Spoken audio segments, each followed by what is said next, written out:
वो व्यक्ति जो कभी न्यायाधीश को कानून का रास्ता बताता था, अपने वकील का फर्ज पूरा करता था, उसी व्यक्ति का बेटा आज कानून के शिकंजे में कुछ ऐसा फंसा कि उसे अपने गुनाहों की कैद से बाहर जाने का कोई रास्ता नजर नहीं आ रहा है। हम बात कर रहे हैं अंडरवर्ल्ड डॉन अबू सलेम की, जो इस समय भारत की जेल में बंद है। हालांकि उसे पुर्तगाल की सरकार का कवच तो मिला हुआ है, लेकिन बड़ा सवाल ये है कि आखिर अबू सलेम यहाँ तक पहुँचा कैसे। बने रहिए हमारे साथ इस वीडियो में बिल्कुल आखिर तक। हम लेकर आए हैं इस अंडरवर्ल्ड डॉन की अनसुनी कहानी। उत्तर प्रदेश के आजमगढ़ जिले में रहने वाले वकील अब्दुल कयूम अंसारी के परिवार में 3 बेटे और 4 बेटियां थी। वकील होने के नाते उन्हें आसपास के जिलों में केस लड़ने के लिए जाना पड़ता था। एक बार ऐसे ही एक केस के सिलसिले में वो अपनी राजदूत मोटरसाइकिल से जा रहे थे। रास्ते में एक रोड एक्सीडेंट में उनकी मृत्यु हो जाती है। इस इंसिडेंट के बाद अबू सलेम के परिवार की आर्थिक हालत बहुत खराब हो गई। घर परिवार में कमाने वाले व्यक्ति की मौत के बाद परिवार दाने दाने के लिए मोहताज हो गया। किसी तरीके से अबू सलेम की माँ बच्चों के लिए खाने पीने का जुगाड़ किया करती थी।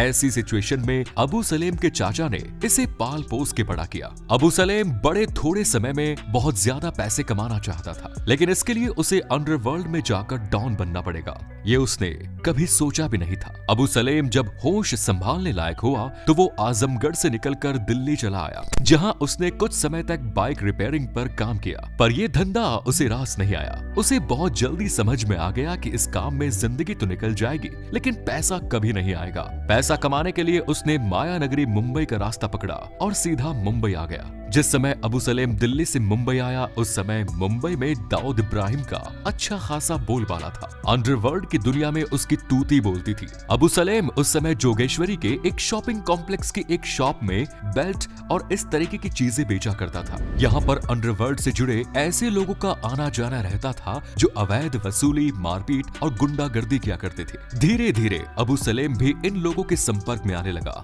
ये वही दौर था जब मुंबई में अंडरवर्ल्ड की चकाचौंध नौजवानों को अपनी तरफ खींच रही थी। इस लाइन में आने वाले हर नौजवान का सपना दाऊद इब्राहिम की तरह सक्सेस हासिल करना था। हर कोई भाई बनना चाहता था। उस दौर में दाऊद इब्राहिम के लड़के सरेआम आम लोगों के साथ गुंडागर्दी करते, अवैध वसूली करते, मारपीट करते और कोई भी उनके खिलाफ मुंह खोलने की हिम्मत नहीं करता। यह समय साल 1989 से 1990 के बीच का था। आगे चलकर अबू सलेम भी उनके साथ काम करने लगा। वो दिन के वक्त दुकान में बैठा करता था और रात के वक्त भाईगिरी किया करता था। इन लोगों के बीच रहकर अबू सलेम भी अब इसी लाइन में काम करते हुए मुंबई का डॉन बनने का सपना देखने लगा। इस लाइन में जितना खतरा था, उतना ही पावर और पैसा भी। यही वजह थी कि 22 से 23 साल की उम्र में अबू सलेम ने इस लाइन को अपने लिए चुन लिया। लेकिन इस लाइन में अबू सलेम की तरक्की तब हुई जब वो दाऊद इब्राहिम के छोटे भाई अनीस इब्राहिम के संपर्क में आया, क्योंकि अनीस इब्राहिम के जरिए उसने सोने की तस्करी की शुरुआत की। आगे चलकर वो सोने की तस्करी के काम में इतना माहिर हो गया कि इस काम के सारे पैतरे वो आजमाने लगा।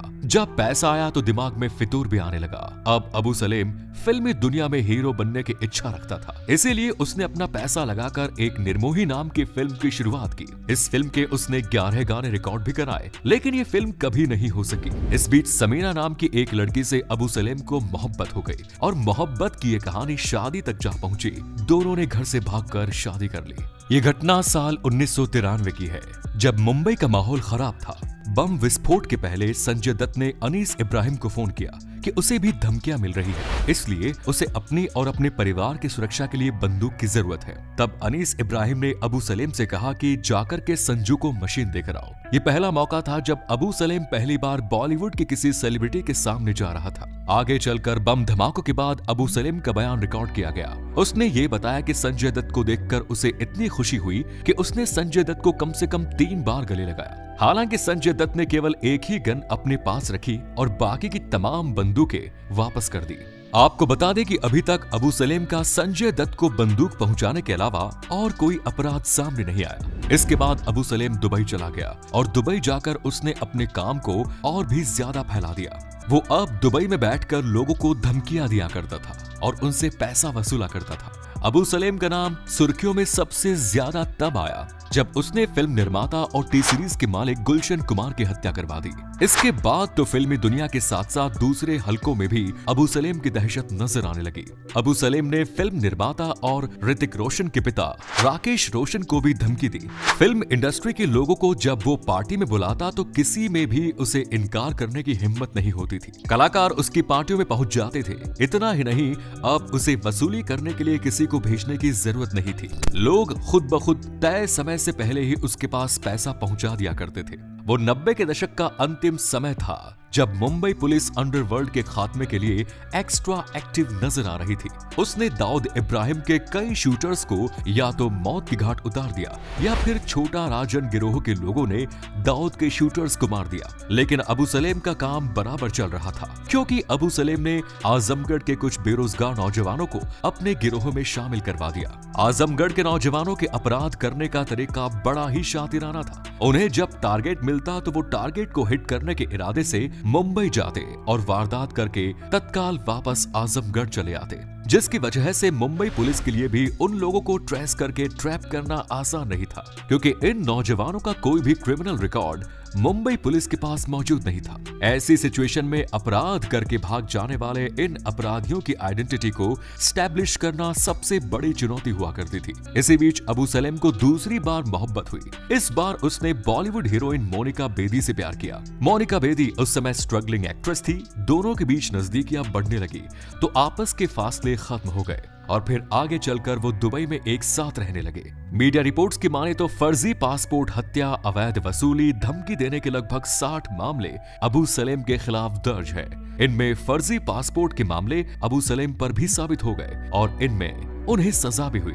उसके अलावा मुंबई पुलिस को 1993 के बम धमाके में भी अबू सलेम की तलाश थी, क्योंकि गोला बारूद सप्लाई करने के मामले में इसका नाम सामने आ रहा था। अबू सलेम भारत छोड़ चुका था और वो दुनिया के किस हिस्से में रह रहा था ये पता लगाना टेढ़ी खीर थी। लेकिन फिर भी भारतीय एजेंसियों ने उसकी लोकेशन को ट्रेस किया और उसे उसकी प्रेमिका मोनिका बेदी के साथ पुर्तगाल में ट्रैप कर लिया।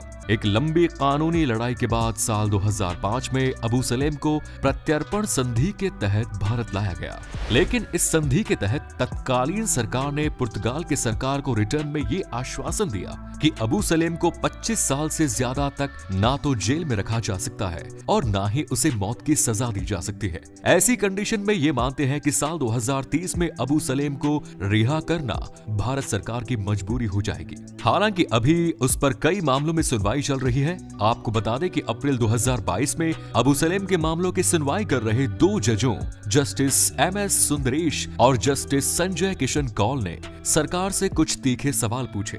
न्यायपालिका और सरकार के बीच इस मामले को लेकर जो रस्साकस्सी चल रही है उसका अंतिम परिणाम क्या होगा ये तो आने वाला वक्त ही बताएगा। लेकिन इन दिनों मुंबई की आर्थर रोड जेल में बंद अंडरवर्ल्ड डॉन अबू सलेम 1993 के बम धमाके से लेकर 1997 में टी सीरीज के मालिक गुलशन कुमार की हत्या की साजिश का भी आरोपी है। इसके अपराधों की फहरिस्त काफी लंबी है और फिलहाल ये जेल में रहकर ये उम्र कैद की सजा काट रहा है। आज की वीडियो में इतना ही। आप इस अंडरवर्ल्ड डॉन के बारे में क्या सोचते हैं कमेंट्स में जरूर बताएं। जय हिंद, जय भारत, वंदे मातरम।